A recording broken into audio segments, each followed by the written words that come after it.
This ABC 15 Flash Briefing is sponsored by Sanderson Ford. Straight up.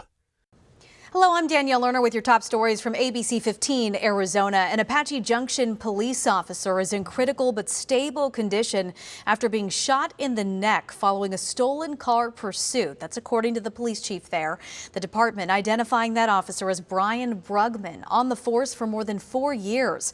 Police say officers spotted a stolen car they'd been after earlier in the week, yesterday, with the confrontation leading to an exchange of gunfire in a parking lot near Crisman, Maine. Officer Brugman and one of the two suspects both shot and taken to the hospital. The chief talking today about his injured officer.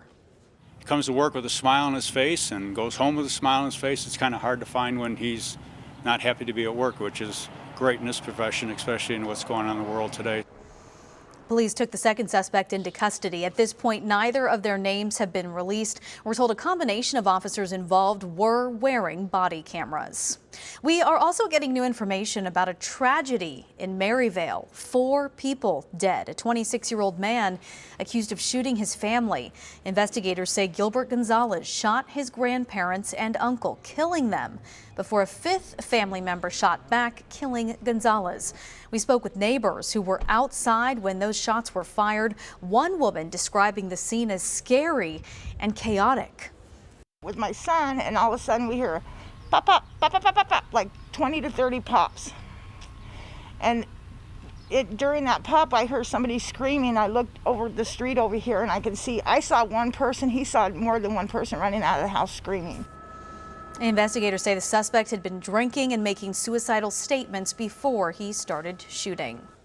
Checking in now, the latest on the coronavirus in Arizona. Today, our state reporting 445 new cases. This is the second day in a row that new case count has been under 500, and the 5th day in a row it's been less than 1,000. Today, the State Department of Health launching a new vaccine dashboard to monitor the priority age groups and breaking down just how many people in each age group have been vaccinated.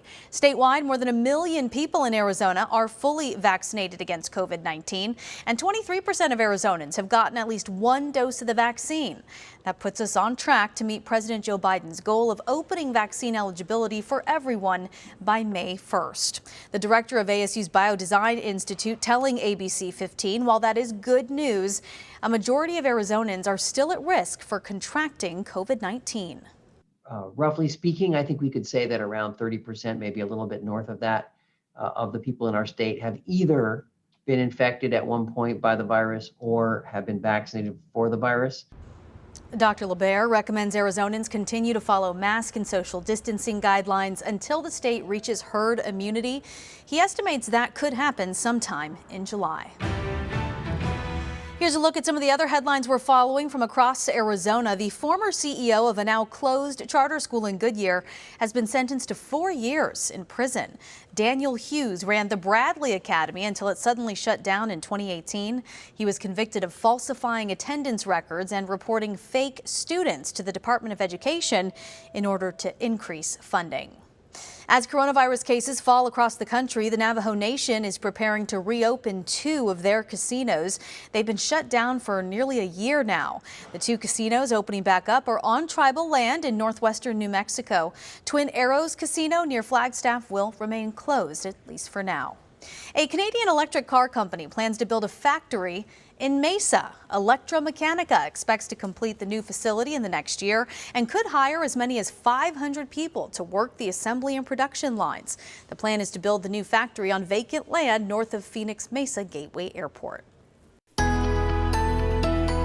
I'm Chief Meteorologist Amber Sellens, tracking a warm up here in the valley. Futurecast showing high pressure building in, and that's going to bring the 80s back to our valley forecast as we wrap up this week and head into the weekend. But behind it, a couple of areas of low pressure to watch through the weekend and early next week. That first one digging down Sunday into Monday could bring more rain and snow to Arizona. And then another one will come in right behind it, keeping those chances going into Tuesday and Wednesday as well. So some changes changes next week, but in the meantime, dry tomorrow, partly cloudy, temperatures back in the 80s in the afternoon hours, and still a little chilly early on with 40s and 50s to start the day here across the valley. There's the next 7 days. We'll go as high as 86 as we wrap up the week on Friday, 85 degrees on Saturday, and then we start to drop down to 80 on Sunday, mid-70s for the first half of next week, and those breezes picking up with a slight chance for showers starting Sunday.